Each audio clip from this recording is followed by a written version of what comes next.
നിങ്ങളൊരു മനുഷ്യനാണോ? ആണെന്ന് വെറുതെ പറഞ്ഞാൽ പോരാ, സർട്ടിഫിക്കറ്റ് വേണം. ഊരും പേരും പ്രായവും ജാതിയും മതവുമൊക്കെ തെളിയിക്കാൻ എന്ന പോലെ മനുഷ്യനാണെന്ന് സ്ഥിരീകരിക്കുന്ന തിരിച്ചറിയൽ കാർഡ്. SSLC ബുക്കും വോട്ടേഴ്സ് ഐഡിയുമൊക്കെയായിരുന്നു ആദ്യകാലത്ത് നമുക്കറിയാവുന്ന തിരിച്ചറിയൽ രേഖ. ഡിജിറ്റൽ കാലത്ത് അത് ആധാർ കാർഡായി. അന്ന് പ്രൈവസിയുടെ പേരിലൊക്കെ ഉണ്ടായ പുകില് മറന്നിട്ടുണ്ടാകില്ലല്ലോ അല്ലേ?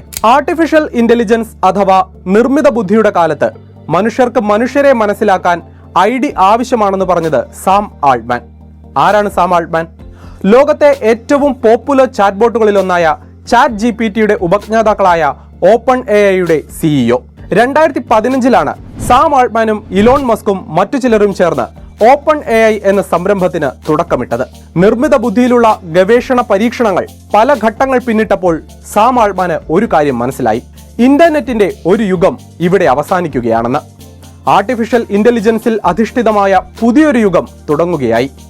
AI കൂടുതൽ അഡ്വാൻസ്ഡ് ആകുന്നതോടെ ഓൺലൈനിൽ നിങ്ങൾ കാണുന്നതും കേൾക്കുന്നതും വായിക്കുന്നതുമൊക്കെ യഥാർത്ഥ മനുഷ്യരെ തന്നെയാണോ എന്ന് തിരിച്ചറിയുക ദുഷ്കരമാകും. അങ്ങനെ ഒരു കാലത്തിനുള്ള തയ്യാറെടുപ്പിന്റെ ഭാഗമായി ഓൺലൈൻ ഇൻഫ്രാസ്ട്രക്ചർ അടിമുടി ഉടച്ചു വാർക്കണം. അതിന് മനുഷ്യബുദ്ധിയും നിർമ്മിത ബുദ്ധിയും വേർതിരിച്ചറിയുന്ന ചെക്ക് പോയിന്റ് ഇന്റർനെറ്റിൽ വേണം. ആ ചിന്തയെ തുടർന്ന് 2019 സാം ആൾട്ട്മാനും സുഹൃത്തുക്കളും ചേർന്ന് പുതിയൊരു സംരംഭത്തിന് തുടക്കമിട്ടു: ടൂൾസ് ഫോർ ഹ്യൂമാനിറ്റി. മനുഷ്യരാശിക്ക് വേണ്ട കരുക്കൾ. ലോകത്തെ മാറ്റിമറിക്കുമെന്ന് ആൾട്ട്മാൻ വിശ്വസിക്കുന്ന ബൃഹത്തായ പദ്ധതിയുടെ ഭാഗമാണ് ടൂൾസ് ഫോർ ഹ്യൂമാനിറ്റി. മനുഷ്യരാശിയുടെ നിലനിൽപ്പിന് തെളിവുകളുടെ മഹാശേഖരം. അതിനായി അവർ ഒരു ഉപകരണം വികസിപ്പിച്ചു: ക്യാമറ ഘടിപ്പിച്ച ഫുട്ബോൾ വലുപ്പത്തിലുള്ള ഒരു ഗോളം. ടൂൾസ് ഫോർ ഹ്യൂമാനിറ്റി ആ ഉപകരണത്തിന് ഒരു പേരിട്ടു: ഓർബ്.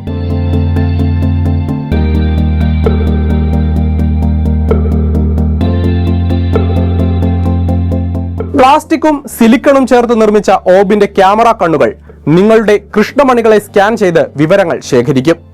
എയർപോർട്ടുകളിലും മറ്റും അത്തരം ബയോമെട്രിക് പരിശോധന നിലവിലുണ്ട്. ഓർബ് നിങ്ങളെ ഒരു മനുഷ്യനാണെന്ന് സാക്ഷ്യപ്പെടുത്തിക്കൊണ്ടുള്ള ഐറിസ് കോഡ് നൽകും. വേൾഡ് ID എന്നാണ് ഇത് അറിയപ്പെടുന്നത്. വേൾഡ് IDക്കൊപ്പം നിങ്ങളുടെ ഡിജിറ്റൽ വാലറ്റിലേക്ക് ഒരു ക്രിപ്റ്റോ കറൻസി ക്രെഡിറ്റ് ആകും. ഏകദേശം $42 വിലയുള്ള വേൾഡ് കോയിൻ. അംഗീകൃത മനുഷ്യനായതിനുള്ള പ്രോത്സാഹന സമ്മാനം.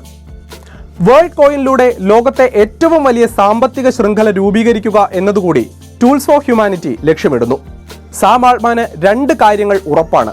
ഒന്ന്, മനുഷ്യനെ കവച്ചു വെക്കുന്ന AI സാധ്യമാണെന്ന് മാത്രമല്ല, അത് അനിവാര്യവുമാണ്.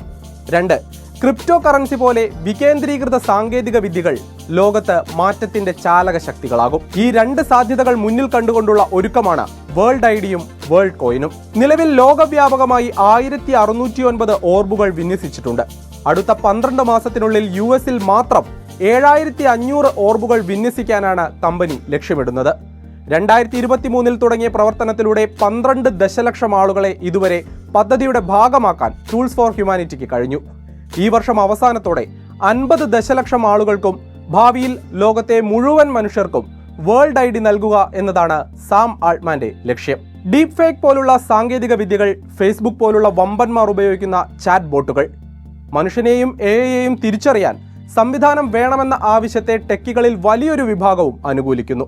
പക്ഷേ സൗജന്യ ക്രിപ്റ്റോ നൽകി ആളുകളെ പ്രലോഭിപ്പിച്ച് ബയോമെട്രിക് വിവരങ്ങൾ ശേഖരിക്കുകയും സമാന്തര സമ്പദ് വ്യവസ്ഥ സൃഷ്ടിക്കുകയുമാണ് ടൂൾസ് ഫോർ ഹ്യൂമാനിറ്റി ചെയ്യുന്നതെന്ന ആശങ്ക ചെറുതല്ല.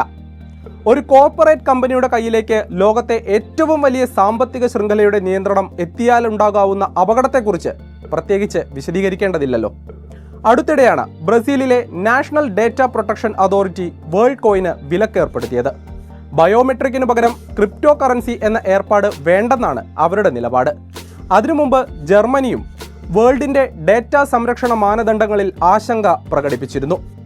ഇന്ത്യയിൽ ഡൽഹിയിലും ബംഗളൂരുവിലും നേരത്തെ ഓർബ് കേന്ദ്രങ്ങൾ ഉണ്ടായിരുന്നുവെങ്കിലും നിലവിൽ ഇവ പ്രവർത്തനരഹിതമാണ്. അതേസമയം കഴിഞ്ഞ ദിവസമാണ് ബ്രിട്ടനിൽ ഓർബ് സ്കാനിംഗ് തുടങ്ങിയത്.